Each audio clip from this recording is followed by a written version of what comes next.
안녕하세요. 골드만삭스입니다. 오늘은 진보 정치인 노회찬에 대해서 알아보겠습니다. 진보와 보수의 차이는 무엇인가? 진보와 보수의 차이는 인간에 대한 측은지심이 있냐 없냐에 따라서 되겠습니다. 박근혜 정부의 보수 정권은 민주주의를 한 번도 경험하지 못한 민주주의의 DNA를 아예 갖고 있지 않은 사람들이 되겠습니다. 그러니까 어떤 그 측은지심이 없다는 거죠. 그다음에 이제 그 측은지심이 있으면은 진보라고 볼 수가 있는 겁니다. 이 그 보수들은 불평등, 저성장, 갈등, 반목을 유발을 하면서 부패한 특권 세력이 되어서 어떤 그 다수의 삶을 망치는 세력이 되겠습니다.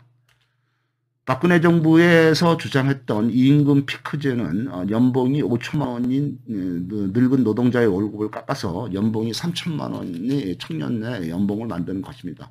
근로자의 정년 고용 보장이 깨지고 더구나 고액 연봉자는 이 임금 피크제에서 제외하는 등의 폐단으로 인해서 그다음에 2015년도 노조의 반대로 인해서 그 임금 피크제의 제도와 법이 폐기가 된 걸로 되어 있습니다. 진보 정치인 노회찬은 1956년 태어났지 2018년에 자살했죠. 그래서 62살에 죽었습니다.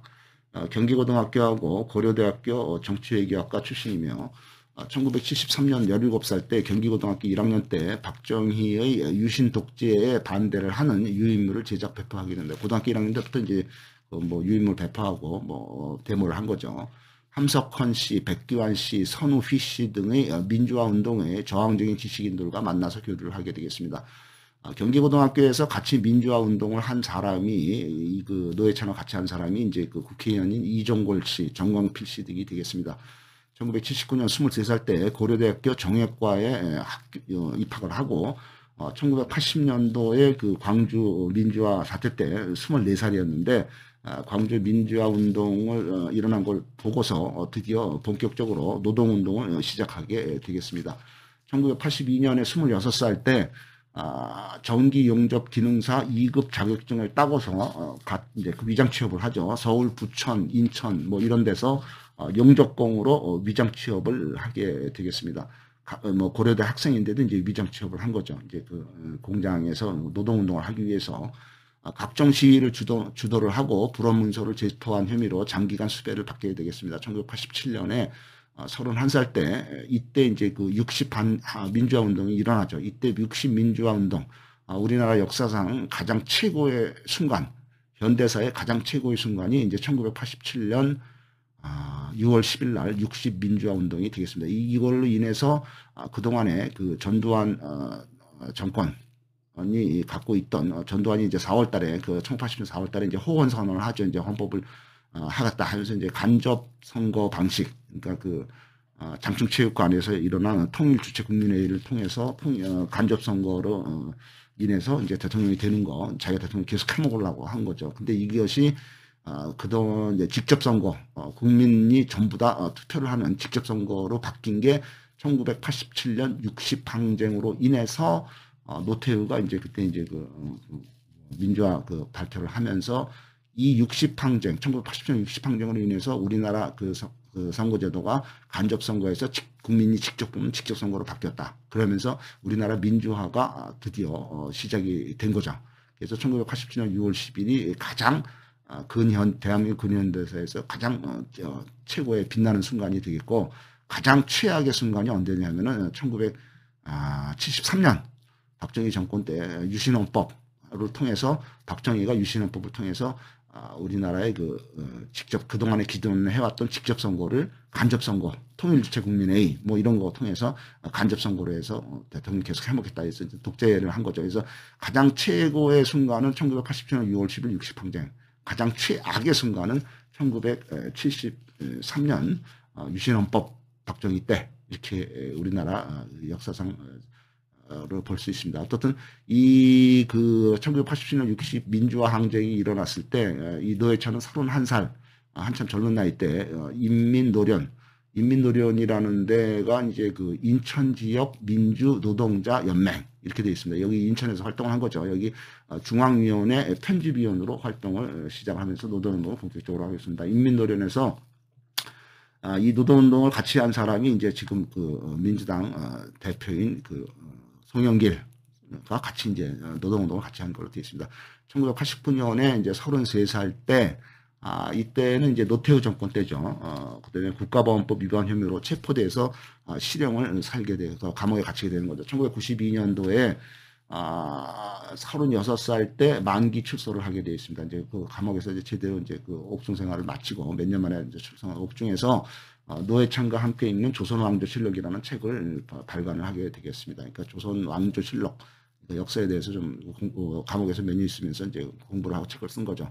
감옥에서 나온 후에 진보정당을 이제 만듭니다. 그래서 한국노동당 창당을 준비를 하다가 민중당과 통합이 돼서 통합민중당이 되지만은 통합민중당이 이제 총선 선거에서 패배를 하게 되어 있습니다. 민중당의 당권파이, 이 민중당의 당권파인 이재호 씨, 그다음에 이제 김문수 씨, 이재호는 이제 그 MB 이명박의 측근이죠. 이 사람들이 이제 민중당에서 이제 당권을 잡고 있던 이재호와 김문수라는 사람들이 이제 당권파들이 진보정당 운동을 포기를 하고 진보정당 못 해먹겠다. 그 대신에 이제 큰 데로 가겠다 해서 이제 그 당시에 이제 김영삼이의 민주자유당으로 옮겨가게 되겠습니다.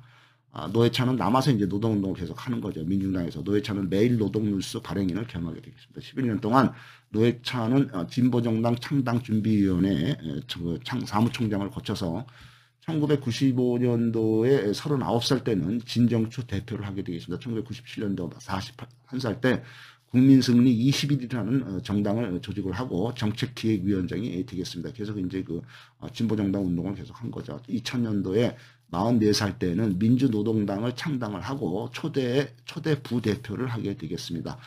총선의 그 지방선거 선대위원장을 하게 하면서 민주노동당을 이제 그 선거에서 이제 열심히 뛰는 거죠. 그 다음에 2002년도 46살 때 민주노동당은 지방선거에서 기초단체장 2명, 그러니까 수원시장 이런 그 기초단체장 2명 하고 광역의원 11명, 광역의원, 그러니까 하고 이제 비례대표 9명을 포함한 광역의원 11명, 그 다음에 이제 정당 득표율은 전체에서 8% 하는 성과를 거두게 되겠습니다. 민주노동당 사무총장으로 재직을 하다가 2004년도에 48살 때 민주노동당의 비례대표로 해서 17대 국회의원이 됩니다. 그러니까 48살 때 2004년도에 이때는 노무현 대통령 시절이죠. 국회의원이 당선이 되겠습니다. 10선, 그러니까 우리나라 국회의원 중에서 최다선, 그러니까 9번이나 국회의원이 당선된 김종필 자민련 김종필 총재가 10선에 도전을 하지만은 정당 득표율이 3%에 그치게 되겠습니다. 그래서 그 자민련이 이제 완전히 이제 쪼그라서 망한 거죠. 그 정당 득표율이 3% 그치고 이쪽에 그 민주노동당은 8%, 그러니까 오히려 더 많죠. 자민련은 쪼그라들어서 그 자민련은 너무 득표율이 없어서 비례대표를 배정받지 못하고 이로 인해서 삼김 시대가 완전히 끝나게 되겠습니다. 그게 2004년도고 이때 노회찬은 48살. 국회에서 노회찬은 국회의원이 되어서 많은 법안을 발의하고 적극적으로 국회 활동을 하게 되겠습니다. 2005년도에 드디어 이제 국회의원 된 지 이제 1년 만이죠. 국회의원 초짜 49살 때 MBC의 이상호 기자가 삼성 X파일을 공개를 하게 되겠습니다. 8년 전인 1997년 대선 때 1997년 대선 때는 이제 김대중이 이제 대통령이 됐죠. 그 IMF 끝나면서 대선 때 이때 김대중이 대통령이 될 그 대선 때 아슬아슬하게 이제 김대중이 됐는데 이회창을 이기고 됐죠. 그런데 이때 이회창 쪽 보수 쪽 이쪽에서 정권을 잡고 있었죠. 김영삼도 어떻든 그때 이제 3당 합당을 통해서 노태우하고 김정필이하고 합쳐서 이제 정권을 잡았던 거기 때문에 이 1997년 대선 때 김정필이 김대중이하고 이회창이가 붙었고 그때 이제 김대중이가 대통령이 당선이 됐죠. 1997년도에. 그다음에 이때 IMF 때였고 이때 그 안기부가 삼성그룹의 그 이학수 부회장하고 중앙일보 홍석현 사장과의 대화 내용을 도청으로 녹음한 내용과 안기부 보고서가 담긴 그 내용이 삼성 엑스파일입니다. 이때 이제 2005년도에 이게 이제 그 공개가 됐죠. MBC 이상호 기자가 공개를 하죠. 이때 이제 이들이 그 삼성이 그 이제 정치 전방위에 대한 로비를 했다는 증거가 되겠습니다. 삼성은 당시에 그 이해창 한나라당 후보에게 엄청난 뇌물을 주고 그다음에 이제 검찰 간부들 최고위급 검찰 간부들 뭐 검사장이라든가 뭐 중앙지검장이라든가 이런 최고위급 검찰 간부들에게 명절 때마다 1,000만 원의 떡값을 주면서 검찰의 인맥 관리를 삼성이 했습니다. 삼성이 검찰도 관리를 하고 뇌물 많이 주고 그다음에 이해창한테도 뇌물을 주고 뭐 이러면서 삼성이 그 어떤 그 정치에 관여를 하고 뒤에서 재벌이 그 검찰을 조정을 하고 정계를 조정을 했다는 그 어떤 그 내용. 그게 이제 이학수 부회장, 삼성의 이학수 부회장하고 중앙일보 홍석현 회장이 이제 그런 내용을 이제 대화를 하는 것을 도청을 한 거를 안기부에서 도청을 한 게 있는데 이거를 이제 MBC 이상호 기자가 구해서 2005년도에 이제 발표를 한 거죠. 이때 노회찬이가 49살 한참 나이죠. 그래서 노회찬이 떡값을 받은 7명의 검사 이름을 국회에서 공개를 해버립니다. 누가 그 뇌물 받았다. 검사들이.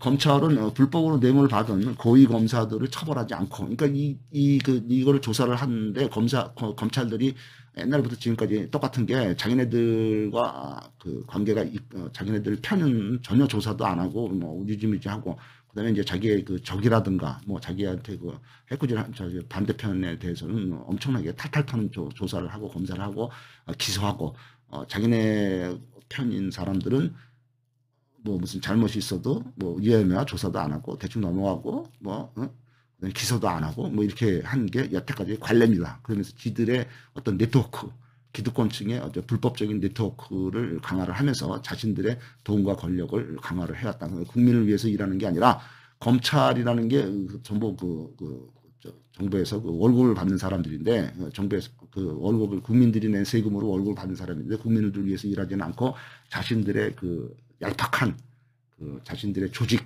자신들의 그 어떤 그런 것만을 위해서 자신들의 어떤 그 폐쇄적인 조직을 위해서 검찰은 불법으로 뇌물을 받은 고위 검사들은 처벌하지 않고 노회찬, 이상호 기자를 명예훼손과 통신비밀보호법 위반 혐의로 기소를 합니다. 뭐 엉망이죠. 그래서 이거는 안 되고 그래서 이제 노회찬은 1심에서 징역 6개월, 자격정지 1년을 선고받았지만은 2009년도 53살이 되었을 때 항소심 2심에서 무죄 판결을 받게 되겠습니다.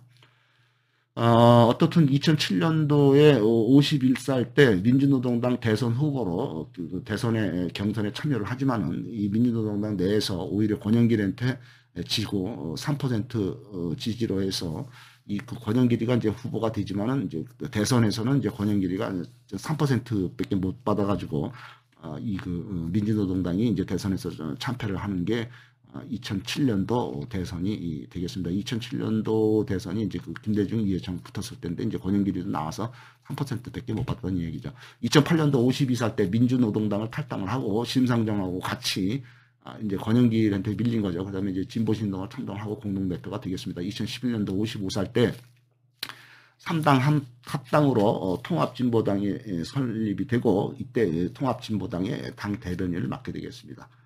2012년도 56살 때 서울시 노원구 병선거에서 19대 국회의원이 당선이 되면서 재선에 성공하게 됐습니다. 그러니까 56살 때 국회의원이 이제 두 번째로 이제 당선이 된 거죠. 2012년도니까 이때는 이제 박근혜가 막 이제 그 대통령 될 때죠. 2013년도에 57살 때 대법원이 안기부 X파일 건으로 검사들의 실명을 공개한 죄로 통신비밀보호법 위반 혐의로 노회찬한테 징역 4개월, 집행유예 1년, 자격정지 1년형을 확정을 하면서 다시 그 국회의원이 된 지 1년 만에 재선된 지 1년 만에 국회의원직을 상실하게 되었습니다. 지역구인 노원병 보궐선거에서 이제 그 국회의원을 상실을 했으니까 이제 거기를 다시 이제 국회의원을 뽑아야 되는데 이 보궐선거에서 이때 이제 그 안철수 전 서울대 교수가 출마를 했습니다. 그래서 이 안철수 서울대 교수가 출마를 해서 이 안철수는 그 전에 이제 대선 후보를 한 거물급 정치인인데 이 안철수가 구태 정치의 모습을 보이게 된 겁니다.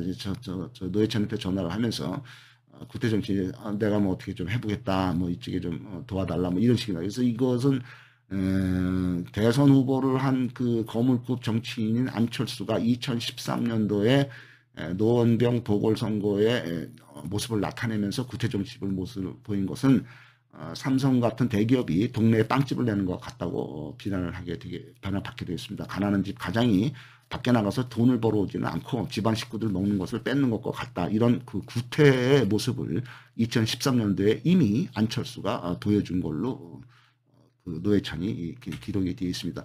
당시에 삼성의 그 엑스파일 수사를 진두지휘한 사람은 서울중앙지검의 2차장인 한교안 씨인데 삼성 엑스파일은 이제 이 사람이 이제 수사를 한 건데 그 사건 수사를 대충 얼버무리고 덮어버리게 되겠습니다.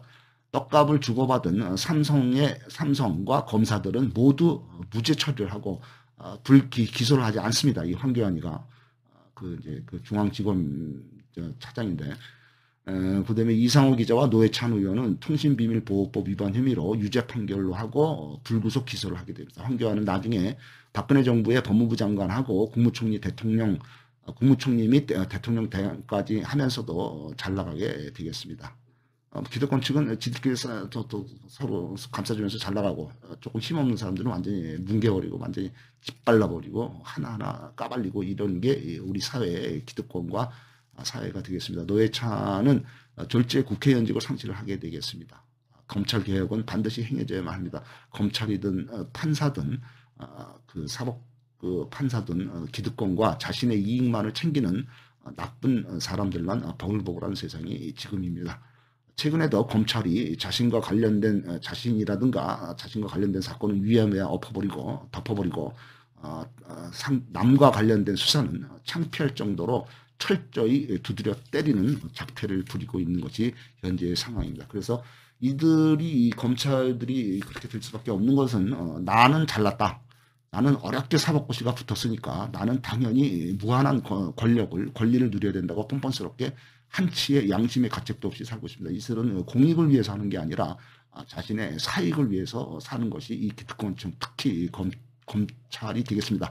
이런 세상과 말로만 공정과 정의를 말하면서 실제로는 자신에게 사익에 유리한 선택적인 공정과 정의를 실천하고 그런 불공정한 사회를 만드는 이런 세상과 게임의 규칙을 철저히 뜯어 고쳐야만 미래 세대들이 공정과 정의 원칙하에서 좋은 세상에 살게 되겠습니다. 말로만 공정과 원칙을 거치면서 머릿속으로는 어찌하면 나만 잘 살까, 내 사익을 위해서, 그리고 적이라면 상대방을 철저히 깨부시려는 그런 세력들, 그런 기득권층을 강력하게 뿌리 뽑아야 됩니다. 국민들의 인식이 문제입니다. 국민들은 잘 모르기 때문에 국민들은 이런 사실을 자세히 알아야 되고 또 모르는 사람들을 위해서 이런 거를 알려줘야 될 것이 우리의 임무가 되겠습니다. 그렇지만은 이렇게 좀 어렵지만은 집단지성이라는 게 있습니다. 집단지성이라는 것이 컬렉티브 인텔리전스죠. 그래서 집단지성이라는 것에서 어떤 집단적으로 그래도 부족하지만은 그래도 올바른 판단을 가고 있다. 잘못된 판단이 48%라면은 그래도 올바른 판단을 하는 사람들이 52%가 있다. 이거를 믿어야 되고 희망을 가져야 돼 있어요. 그렇지만 국민들은 본능적인 촉이 있습니다. 그래서 집단지성을 믿어볼 필요가 있습니다. 2014년도에 58살 때 국회의원 보궐선거에서 동작구 을 지역에서 정의당의 후보를 출마를 하지만은 48.7%를 득표를 하죠. 동작구에서 하지만은 보궐선거에서 928표 차이로 거의 차이가 없는 거죠. 한나라당이 나경원에게 패배를 하게 되겠습니다. 2014년도 보궐선거에서 떨어졌더니 58살 때 2016년도 60살이 되었을 때 경남 창원의 성산에서 당선이 되어서 국회의원 3선에 성공을 하게 되겠습니다. 하지만은 또 그 국회의원 당선 후 2년 후인 2018년도 62살 때 드루킹 사건과 관련해서 드루킹은 이제 경남도지사 이제 김경수하고 관련된 거죠. 드루킹 사건, 드루킹으로부터 불법 정치자금 수수 의혹을 받고 검찰의 그 어떤 그 과잉 수사를 받던 중에 동생 부부가 살고 있는 아파트에서 투신 자살하게 됐다. 이걸 볼 때도 이 그 검찰의 그 수사, 과잉 수사가 너무 편협적이고 너무 잔인하다. 이렇게 보세요. 적이라면 완전히 깨부신다. 그래서 응징한다. 피를 본다.